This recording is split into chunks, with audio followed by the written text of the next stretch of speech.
This is CGTN, China Global Television Network.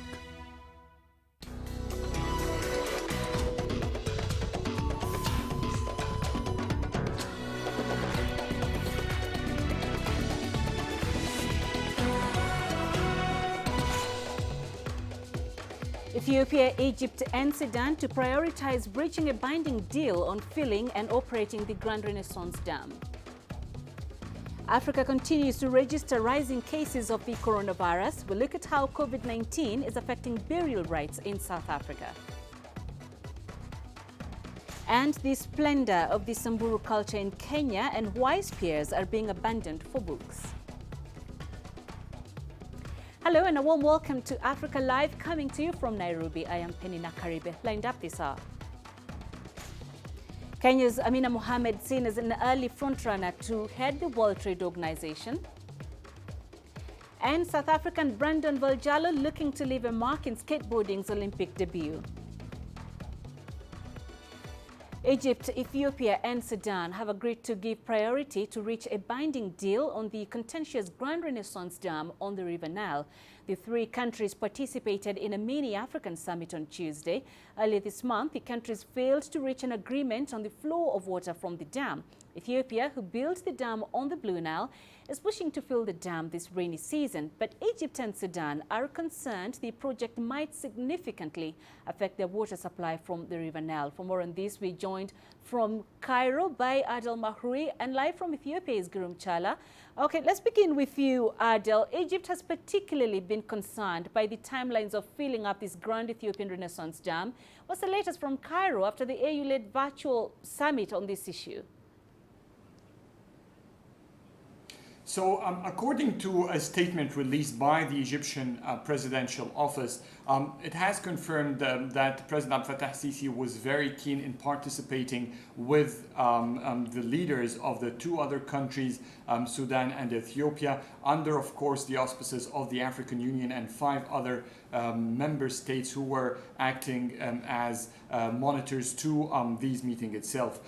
So the meeting did not produce any solid outcome beside the opportunity for Egypt to highlight, according to the statement by the Egyptian presidency, that they agreed to continue negotiations and focus for the time being on giving priority to crystallizing a binding legal agreement on the rules of filling and operating the Grand Renaissance Ethiopia Dam. This does not mean that the rest of the negotiations, Ethiopia's concern, Sudan's concern, will not be discussed, but it is basically a priority so that they can move consistently with Ethiopia's desire to fill the dam deliberately and increase the reserves for the reservoir so that they can produce better and higher electrical power from the dam. So following that, according to the statement from the Egyptian presidency, there will be a comprehensive agreement for all aspects of joint cooperation among them between the three countries, and that will be in regard with the use of Nile water, which is one of Ethiopia's concerns. So Egypt wants to basically prioritize the targets now and make sure that things with timely manner should be addressed first, and then the rest of the agreement should follow up. And the reason for that is that Egypt doesn't want Ethiopia to postpone the filling as much, but it wants the agreement first to be filled so that Ethiopia can make use of that rainy season and fill the reservoir even more. Gurum, Ethiopia says it has achieved the first year of filling the dam reservoir. What more can you tell us about this? So, Peninah, Ethiopia's Grand Renaissance Dam, a $4+ billion dam, is expected to produce 6,000 plus megawatts of power. And according to the schedule, this time around, the dam needs to produce at least 700 megawatts of power. And for that, Ethiopia has been insisting that it should start filling the dam at this time around. And the rainy season has been assisting. And as we have heard it from the media, and the Prime Minister of Ethiopia, Abiy Ahmed, has also confirmed that the first round, this year's round of filling the dam, has been successfully completed. And even the water is overtopping on the dam itself. So the work has been done very well, and they have been expecting this to happen a bit later. But Fortunately, it has happened earlier without significantly harming or affecting their parent countries, including Sudan and Egypt's water flow. So this has been an achievement for Ethiopia, and Ethiopia is saying negotiation, on the other hand, will continue, but we have achieved the first year of filling the dam. The next round of filling the dam is going to be done next year, Peninah. So this is what we know so far. All right, so Adil, how soon can a joint cooperation framework be put in place as now agreed, and what should it contain? Well, there isn't really a clear timeline. Egypt wants to proceed immediately. It has been already ready with a bundle of previous negotiations and frameworks of documents, including those talks sponsored by the White House, which Sudan and Ethiopia have not signed. So from Egypt's perspective, it is more or less ready. It just wants all hanging issues to be over as soon as possible so that nothing can hinder the progress that Ethiopia wants, or even an effect on the water of Egypt's share and Sudan, which, by the way, Ethiopia has earlier briefly mentioned, Sudan, sorry, has earlier mentioned that there has been a drop in the Nile levels itself. But to what extent and how long will the effect last, or even when will that effect reach Egypt? These are all issues that have not been clear and has been one of the prime targets of the technical committees to form. And this is also what Egypt wants. It wants to guarantee that there is a legal binding agreement that all countries agree on, and a mechanism for disputes, so that whenever there is a misunderstanding, there is a conflict or a need to fix something with regard to the dam's operation, then the three countries already are in agreement on how to resolve these issues, because this is a long-lasting project, and Ethiopia itself has been saying that it has more aspirations and more projects that it wishes to do on the dams, and therefore what Egypt really wants is that to make sure that whatever the future holds for us, let's not forget about the past, forget about what previous differences we had. Let's focus on the future, focus on development, and make sure that this development aspirations do not harm other countries, at least one of the three countries in this specific case, and that whatever happens in the future can be easily resolved instead of engaging in years long of negotiations like the ones ongoing without reaching any solid or precise agreement. This is what Egypt wants to avoid before it becomes too late, and before Ethiopia needs further water. As Guillaume said, there are plans for next year filling, and by the time Ethiopia will be wanting more volume of water to be cached behind the dam's reservoir, and this is where the concerns will be once again raised. So to avoid all of that, they need immediate negotiations and agreement to get over with and fulfill all the concerns that the three parties have. What about Ethiopia, Girum? What key elements is it seeking to safeguard in the quest for a new tripartite agreement? Well, Ethiopia's notion from the onset, if you like, for years and years, has been a mutual understanding, cooperation, mutual beneficiation of the Blue Nile waters amongst all its riparian countries. No single country should have the upper hand, even if it is Ethiopia, where most of the water comes from, or Egypt on the other part of it, which needs it for 90% of its needs. There should be a win-win situation. And that has not been changed for years and years. And at this time around, the negotiations are revolving around this important issue. Ethiopia's concern is any deal, any article that is going to be inserted in the negotiation terms, which could affect its citizens' needs for the coming few years, many years, if you like, is not going to be accepted. One. The second, whether there is an agreement or not, whether deal or no deal, the construction of the Grand Ethiopian Renaissance Dam will continue, as it is very vital for the country. It's actually long overdue. We have to continue, but we are not even anticipating to affect Egypt or Sudan or other countries. Other countries, except the two, are also encouraged by Ethiopia to make use of these Nile waters without affecting others, so that in the name of African solidarity, in the name of growing together, in the name of freeing poor people out of the bonds of poverty, this Nile water is important. So Ethiopia's concern is simple and clear. We can sign any agreement as long as it benefits all of us at once and not affect others at the same time, which repeats the colonial agreement, which has no place at this modern times, Peninah. All right, Gurum, thank you for that. Gurum Chala live for us in Addis Ababa, and Adil Mahuri live in Cairo. Thank you to Adil for joining us. Now, China says Washington ordered it on Monday to cease all operations at its consulate in the U.S. city of Houston.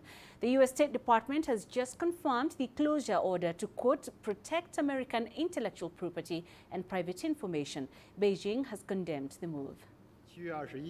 On July the 21st, the U.S. abruptly asked China to close its consulate in Houston. This is the American political provocation against China and a serious breach of international law and the basic norms of international relations. It is also a grave violation of a bilateral consular agreement and deliberately undermines China-U.S. relations. China strongly condemns this outrageous and unjustified move. We urge the U.S. to reverse this incorrect decision immediately. Otherwise, China will definitely take necessary legitimate actions. Beijing, however, says the Houston consulate is still open and operating. It also says Chinese embassies in the U.S. have reported receiving bomb and death threats linked to recent acts of discrimination against people of Asian descent in the U.S. U.S. Secretary of State Mike Pompeo has visited the UK just a week after London ordered British operators to remove Huawei equipment from their 5G networks by 2027. Naveed Jabakil has more. A summer sit-down in the Downing Street garden, signifying that the special relationship is in full bloom once again. US Secretary of State Mike Pompeo met Prime Minister Boris Johnson and his British counterpart Dominic Raab. Top of the agenda was China and how the two sides are drawing closer together on how to deal with Beijing. The UK is really clear that we need to work with our American friends and also with other partners together in the international system to protect our freedoms and interests and stand up, as we've shown, I think, on Hong Kong, stand up for our values. We're more influential, we have more impact when we work together. I want to take this opportunity to congratulate the British government for its principled responses to these challenges. You've made a sovereign decision to ban Huawei from future 5G networks.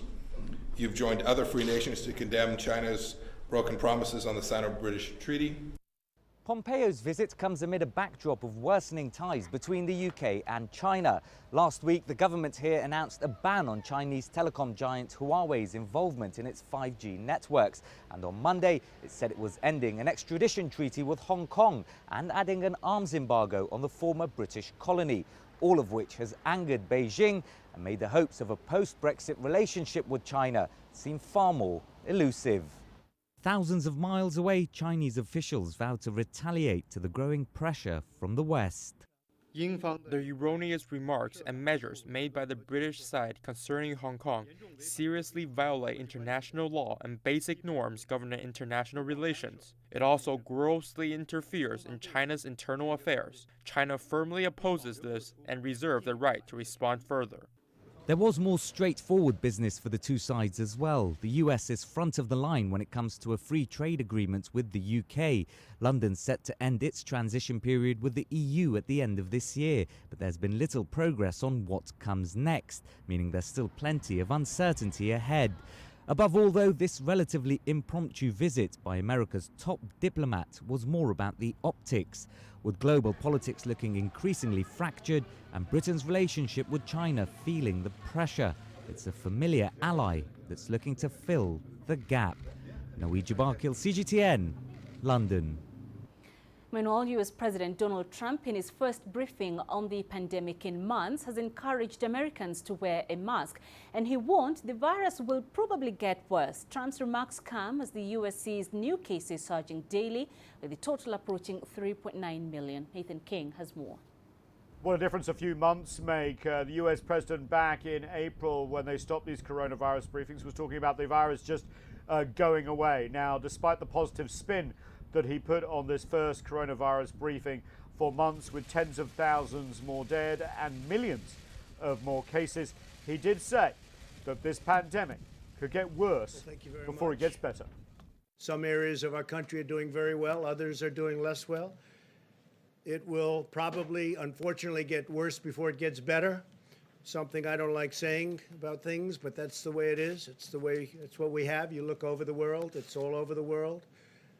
And it tends to do that. The governors are working very, very hard, and we are supporting them 100%. Everything they need, they get.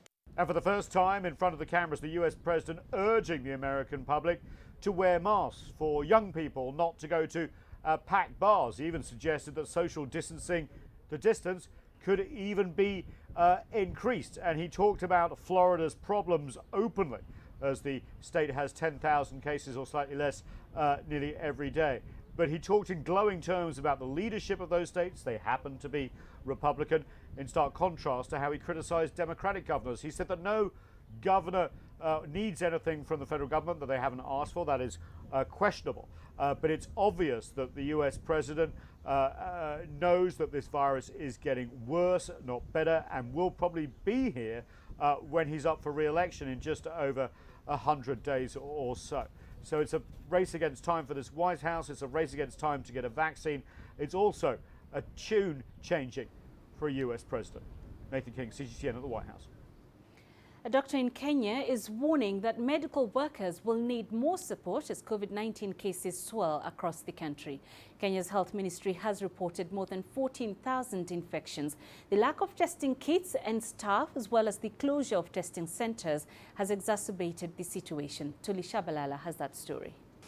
Kenya continues to battle the COVID-19 pandemic, and cases are steadily rising each day. Recently, the government ended a partial lockdown that was aimed at preventing the virus from spreading from cities to the countryside. Now, towns and villages are bracing themselves for a potential spike in the caseload, which means the hospitals will be in need of more medical supplies and protective gear. Moving forward, and as the numbers swell, we will definitely need more and more support. The Ministry of Health is reporting over 240 deaths from the virus. Currently, the funerals are overseen by health officials wearing personal protective equipment. The coffins are sprayed with disinfectant and only a few relatives are allowed to attend. One thing why we are using them is that we don't want the community to come into contact with the COVID cases, because we are preventing the transmission of the disease within the community. As the virus spreads, there is growing concern that people infected may not ask for help until it's too late. First of all, know how to fight stigma, know how to keep yourself safe, put on your mask. The government is facing a crisis over a shortage of testing kits. Concerns have been raised about the length of time it now takes to release coronavirus test results. Added to this, local media has reported that the National Public Health Laboratory Services and the Kenya Medical Research Institute are no longer testing the public, a move that will affect many who rely on free screening. Tuli Shabalala, CGTN. Meanwhile, Zimbabwean President Emmerson Mnangagwa has praised China for supporting his country through the COVID-19 pandemic. This comes after the Central Committee of the Communist Party of China donated a batch of medical supplies to Zimbabwe. The donations include surgical masks, medical gloves, PPEs and testing kits.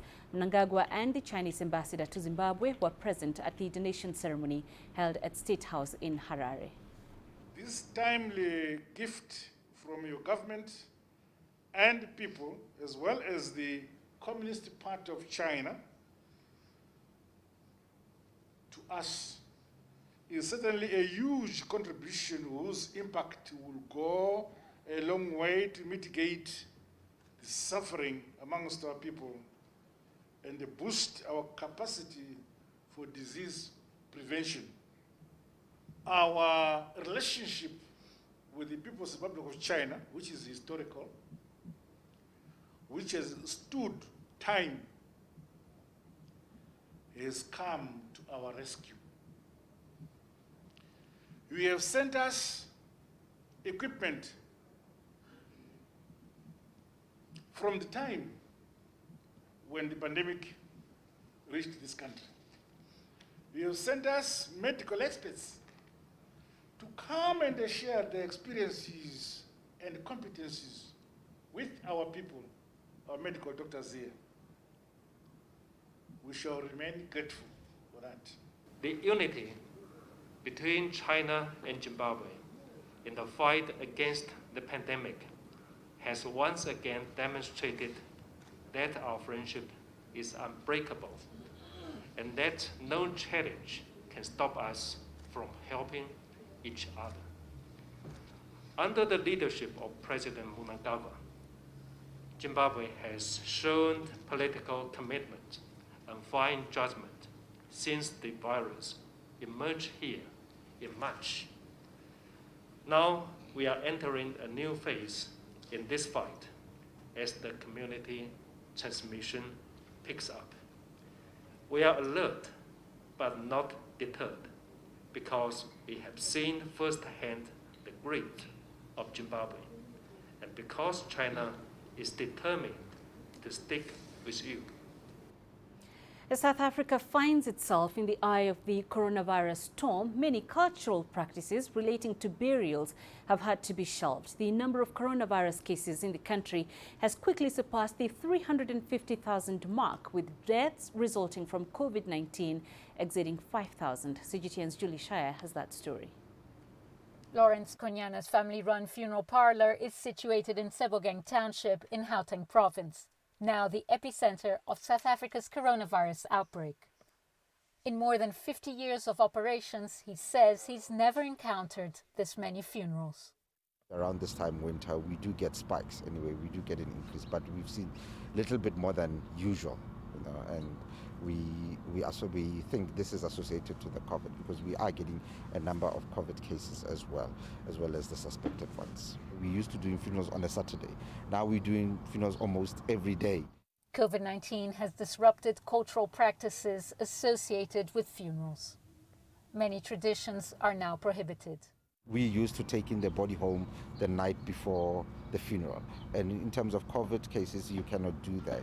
And we also discourage them from washing the body prior to that, which is also difficult on certain families because they can't perform certain rituals that they needed to perform. As well, we used to maybe keeping the body for 5 days or so, and that now has changed because, as you know, in terms of the regulations, we have to bury within 3 days.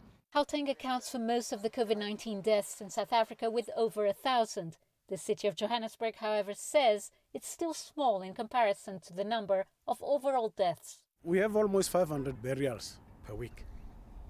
And out of that 500, you'll find that 100, 98 or 100 is COVID cases on a weekly basis. But then that does not mean COVID cases have increased more than your normal burials, because we've never had a situation where we have a row of graves specifically for COVID cases on any given day, week or month. We haven't been there yet. These are all freshly dug and filled graves, a painful reminder of how many loved ones have been taken too soon by COVID-19. Grave sites have not yet been overrun by COVID-19 burials, but the city has identified 2 mass burial sites should the need arise. When capacity available in the mortuaries cannot hold anymore, then government takes over and all the bodies will be buried within 2 days at the instruction of government. Now, when that happens, we will get an instruction that says dig. Either you dig individual holes or you're gonna dig trenches like in New York. Authorities here are hoping that the COVID-19 storm dissipates before it runs out of grave space.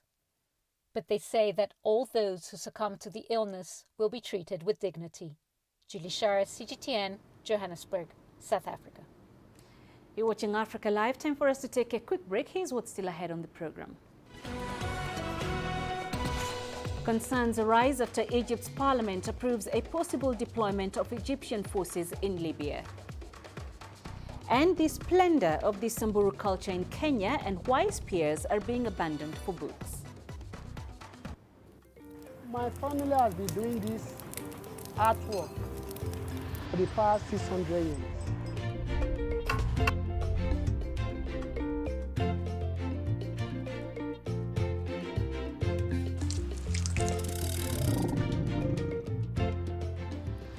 extremist be the leading player in Africa in spice sector.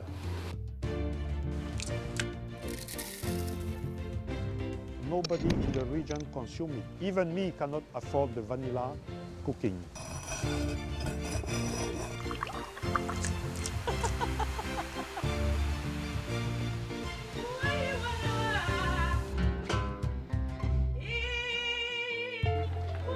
What we've created here is the elegance, the color, the celebration of life.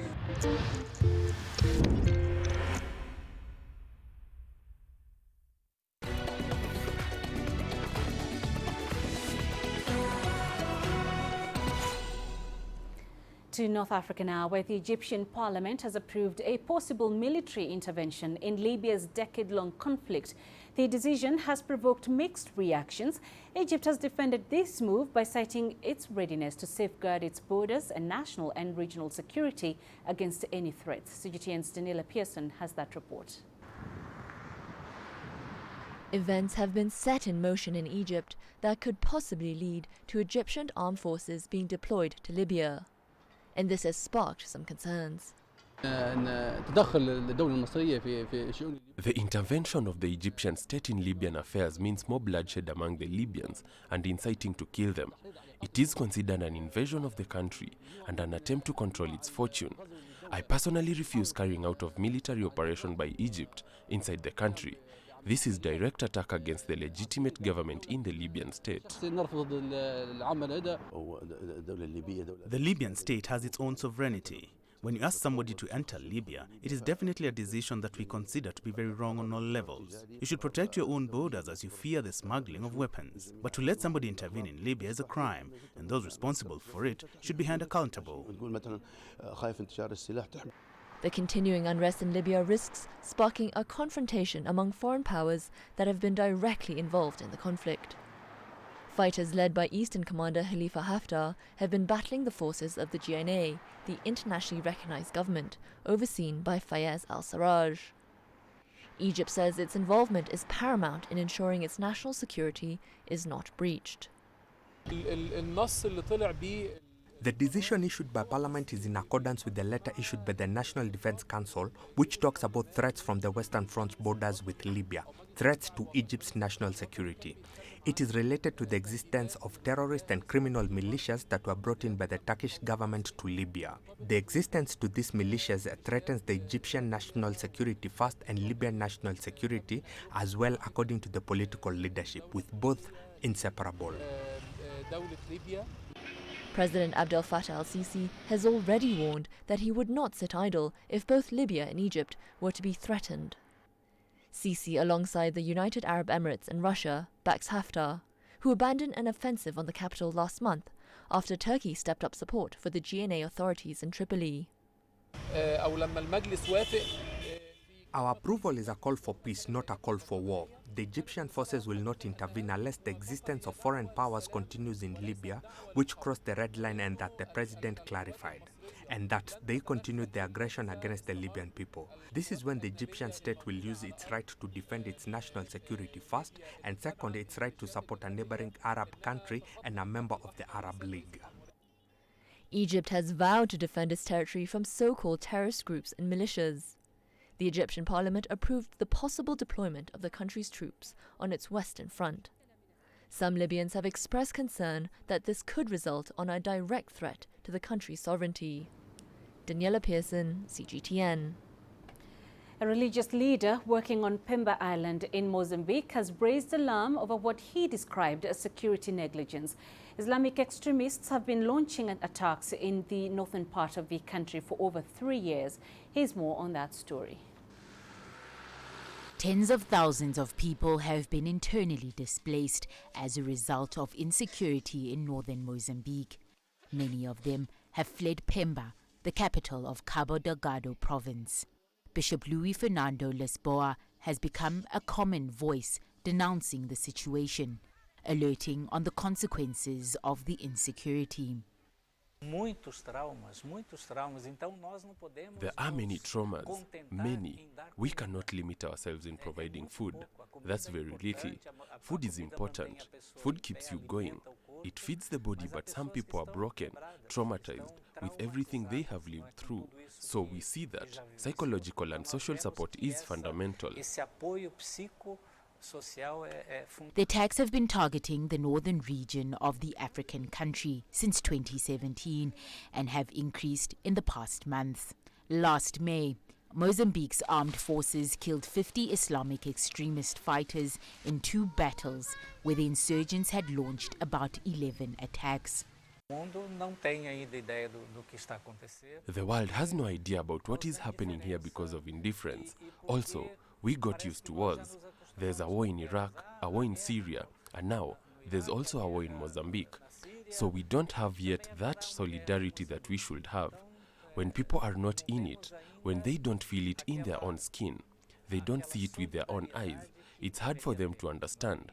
But the more we get in touch with reality, the more we show interest, and the more we see what is actually happening, then we see it for its dimension. The village of Macomia has been one of the main targets. About 1,100 people have been killed since the extremists launched their violent campaign. This is according to the non-governmental organization, the Armed Conflict Location and Event Data Project. We cannot treat people like numbers. They are people, and behind every person, there's a story, there's a trauma from this war, either because they lost their home, or because they saw their families being killed, or because some of their relatives are missing. Most of the attacks have been claimed by an ISIL-linked group.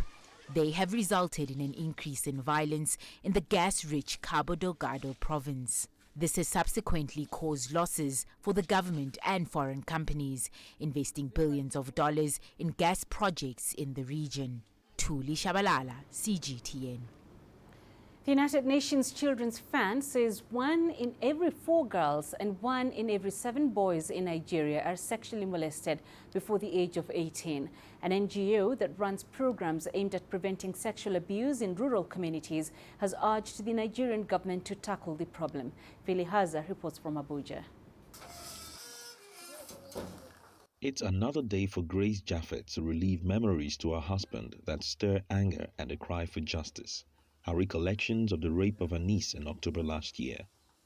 Grace's niece was only 7 at the time and was raped by a man in this community of Barwa on the outskirts of Abuja. She was on her way back from school when a man who lives next door lured her into his house and had his way with her. It's been a traumatic experience for her, so we had to send her back to her parents far away from here. Despite the fact that we are poor, we've spent so much money in court trying to get justice. But up till now, the case is still ongoing.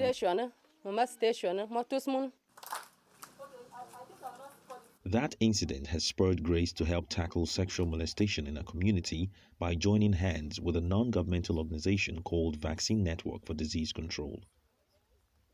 The NGO runs sensitization campaigns targeting young girls in rural areas. It teaches them how to avoid rape, report any incident on time, and take their education and well-being more seriously.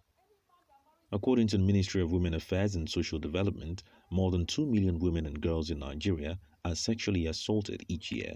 Many of the victims are in rural areas and most rape cases are not reported. As a result, President Muhammadu Buhari signed a law in 2015 that guarantees justice and protects the rights of victims of sexual and gender-based violence across the country. Out of 36 states and the Federal Capital Territory, only 14 have signed the anti-rape law. 23 others, mainly from the north, are yet to do so. In the month of June, the government declared a state of emergency on rape and sexual molestation across the country in a bid to tackle the issue. However, experts say passing laws alone is not enough. Beyond the law, I think what the government should do is to make sure there's implementation of the law. That's where the challenge is. There should be a synergy between the hospital, the police, and the community. And then to make sure that it gets to its logical conclusion. And that logical conclusion should be publicized so that you know for a fact that when you do those things, you will be jailed. The NGO also works closely with rural community leaders in identifying rape cases and tackling all forms of sexual abuse. Monday Kogi is the chief of Barwa community. He says the NGO has made a difference through its programs.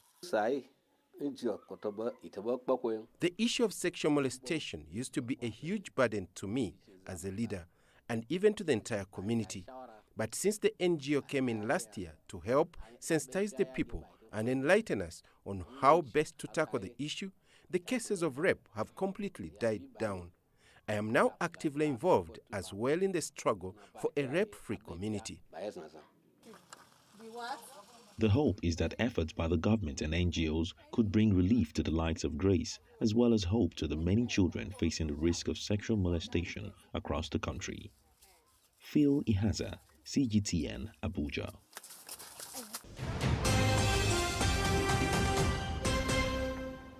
Let's now remind you of our top stories this hour. Ethiopia, Egypt and Sudan to prioritize reaching a binding deal on filling and operating the Grand Renaissance Dam. The three countries participated in a mini-African summit on Tuesday. China says Washington ordered it on Monday to cease all operations at its consulate in the U.S. city of Houston. Beijing has condemned the move. And concerns have arisen after Egypt's parliament approved a possible deployment of Egyptian forces in Libya. Some Libyans say this could result in a direct threat to the country's sovereignty. And that's a check at our headlines. Now, Kenya's Peninah Mohamed is emerging as a frontrunner to replace Brazil's Roberto Azevedo as Director General of the World Trade Organization.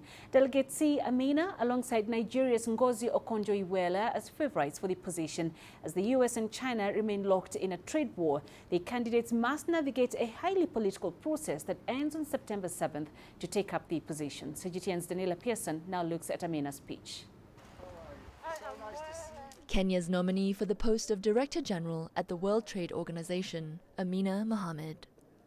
The 58-year-old minister has served as WTO ambassador, Kenya's Trade and Foreign Affairs Minister, and has chaired a WTO ministerial conference, making her a prime candidate for the position.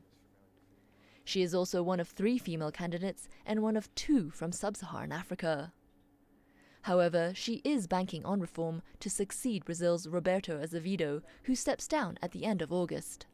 I think the rule book needs to be upgraded, and if it's not upgraded, issues will continue to occur. The negotiating function of WTO has faltered. We need to revive that so that members actually sitting in rooms discussing and negotiating. The WTO is the only organization that we have that actually can start with an initiation of a discussion to a negotiation of an agreement, to a dispute settlement mechanism being in place to address any disputes that occur in the implementation of the rules. And so we need to upgrade the rule book, definitely, and we can only do that by negotiating. She hopes to be the one to steer the World Trade Body out of crises from global trade tensions and rising protectionism. The United States has also paralyzed the WTO's appellate body by blocking new judges. She says the US has solid reasons to raise the concerns it raised. I think for me, getting the AB back on its feet would be a priority, because we need, a multilateral system that everybody has confidence in and that everybody would like to use. We've used it before. All the big players have used it before very successfully. So we need to go back to that space where we can all have trust and confidence in a system that's based on the negotiated understanding. We have a dispute settlement understanding that was negotiated by members, and that's what we should use to reinstate the appellate body, so that the concerns that have been raised by countries can be dealt with, concerns of overreach. Peninah also boasts of deep knowledge of the WTO system, but she must beat 7 other candidates in the weeks of campaigning that lie ahead. Some delegates say Mohamed and Nigeria's candidate are favourites to replace Azevedo. The difference, I think, between me and them is that I have worked this system. I have worked it fully, and not just as a delegate, but as a chair of the different bodies. I have delivered as an ambassador in Geneva. I delivered an amendment to a major, treaty, and I delivered a decent package in Nairobi. I don't think any of them can claim that. They can't claim that, and that's why I believe that I can hit the ground running. Over the past week, countries have been hosting Geneva cocktail parties to showcase candidates. The WTO eliminates them in batches, starting with those unlikely to win consensus from its 164 members. Daniela Pearson, CGTN. Chinese President Xi Jinping says businesses and entrepreneurship play a key role in economic development in China as it deals with the impact brought about by the coronavirus pandemic. She made the remarks in a meeting in Beijing with heads of major companies. Wang Yuan tells us more. Greeting entrepreneurs from different backgrounds, President Xi thanked them for their efforts in supporting China's socialist market economy. I want to use this opportunity to express my sincere gratitude to various enterprises, whether state-owned, private or foreign, including those from Macau, Hong Kong and Taiwan. I would like to thank them for their contributions during the coronavirus pandemic and their efforts to prevention and control.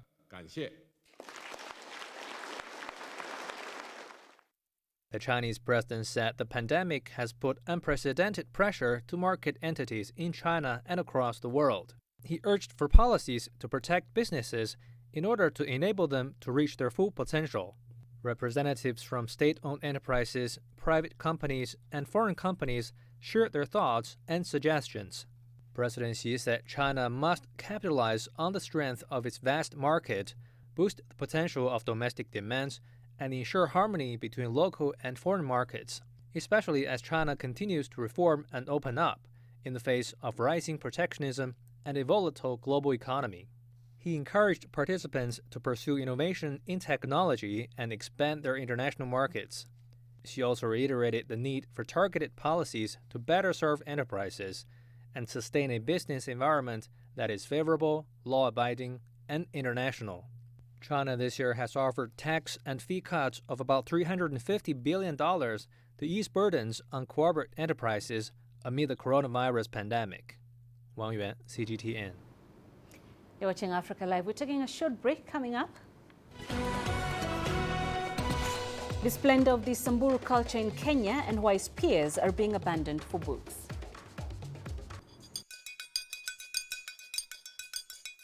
When Isabel's son, Yanni, was diagnosed with autism spectrum disorder, she decided to open the association Colmea to offer a safe haven for children like him in Cape Verde.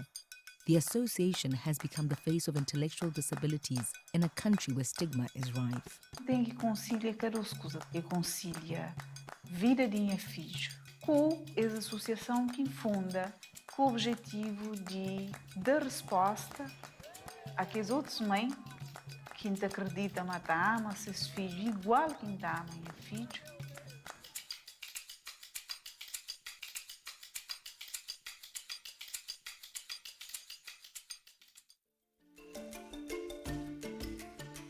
Africa Live. Find your voice.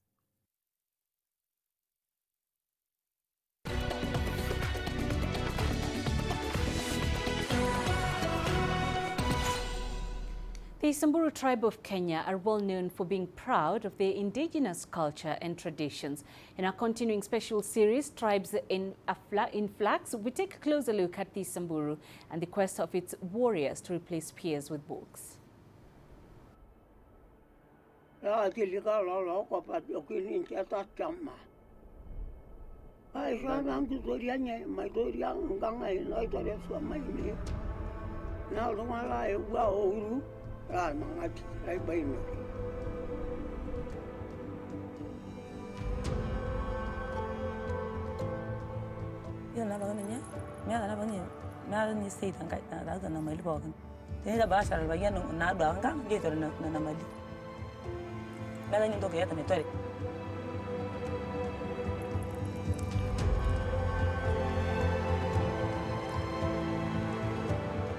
Hiyo kuwa morani ni mambo ya culture.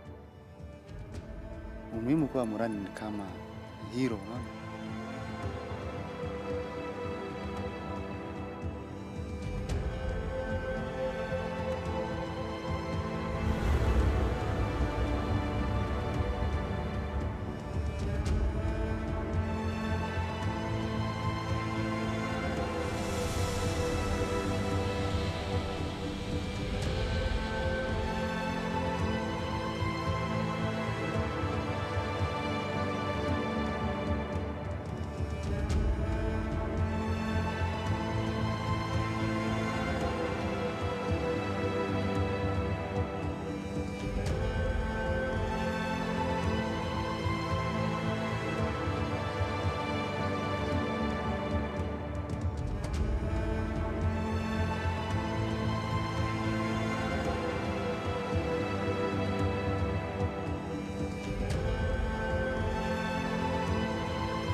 Pertama na saya ningke, kuna tambi pun tambi na komite na saya ningke. Ila baga na ya maki, na pikir na. Porto kalau saya nego, ayo. Meran, tapi kuna saya. Na saya nego orang buat meran gara. Ini dina orang gara punya kai.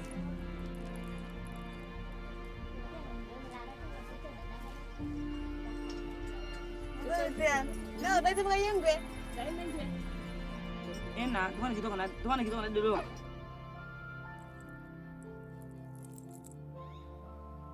Mara ya kwanza unakaa na familia hadi miaka 10 tuseme 15, 18, 6 hapo hivyo. Ukiwa sasa kijana kama hujatairiwa. Sasa ukishatairiwa unakuwa morani. So baada ya morani unakaa for another tuseme miaka 9 hivi ufikishe 28 ama 30. So ukifikisha hiyo miaka so una choose ile bibi ambaye sasa msichana unaoa rasmi. So unakuja sasa hiyo sawa hizi vitu zote unatoa chini unakuwa sasa mzee.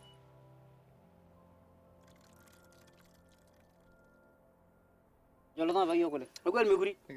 Ngara. Logona. Iyi meguri. Iyi ko dala karne ne, ko daga doye to duwa. Doye ga tiwo nyingo shaki. Logona. Ko to iyi meguri tene na. Iyi ko dala karne ne, ko daga doye to duwa. Ita kini be jinga. Ita kini jinga. Ko marne peye, tol marne tena taulo ta, tena bagita tonkang ne tuinang baki. Ne weti ru ya mo nyata kan nguji. A bero kan amani kan nguji. Ni ngwaro to antini. Ne masa nyana ni ngwaro kila mtu kenye tini.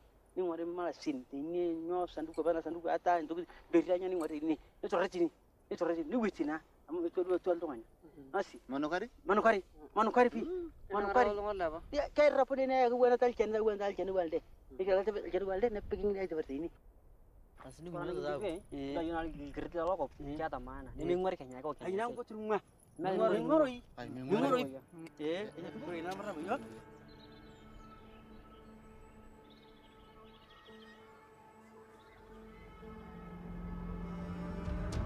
Ke pasha na wala mi na gunga yo kimela. Kimi dia dua dapil genda mana tahu bo. Gune ke kana ba kimela nduru.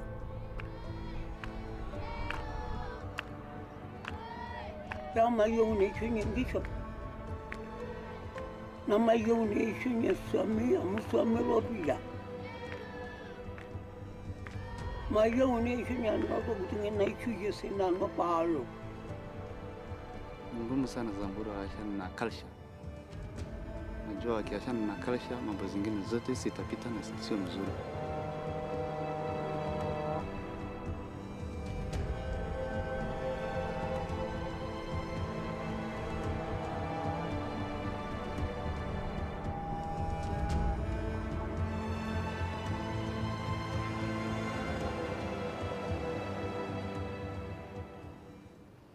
This year marks what would have been music legend Bob Marley's 75th birthday. His family has been celebrating the reggae icon with a variety of global events to mark his continuing legacy.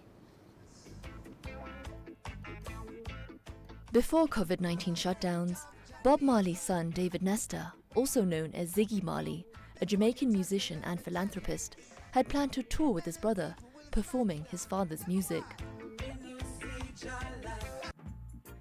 A virtual YouTube concert in honor of the legend has, however, taken the place of the tour.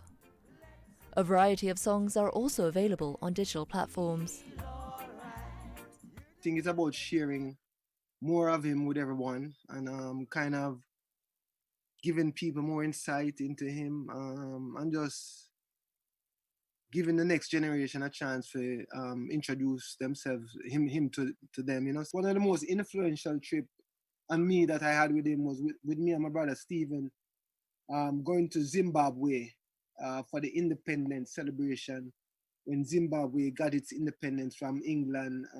And, you know, before that, there was a civil war with guerrilla fighting and stuff like that. That was my first time going to Africa, and the significance to me was seeing how his music was a part of the liberation of an African nation. The family plans to celebrate his legacy with the release of the album Legend as a picture disc.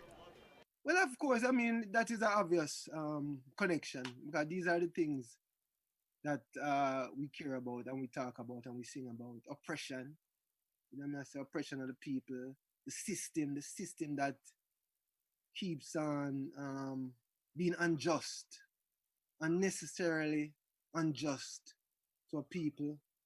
So it is a part, the music is a part of the struggle, and vice versa. And both of them influence each other. All in all, Ziggy says his father's legacy is simple. You know, he was a good human being who cared about other human beings and used his voice and his money to help other human beings. I think it's very simple. It's not like a big, like, oh, yeah. You know what I say? And that is how, he's a good human being. This guy, and he's a person where you can connect with, you know? Initiatives to plant trees, as well as advocate for the rights of children whose lives have been affected by the coronavirus pandemic, have also been put in place. Daniela Pearson, CGTN. Coming up in sports. South African Brandon Valjalu looking to leave a mark in skateboarding's Olympic debut.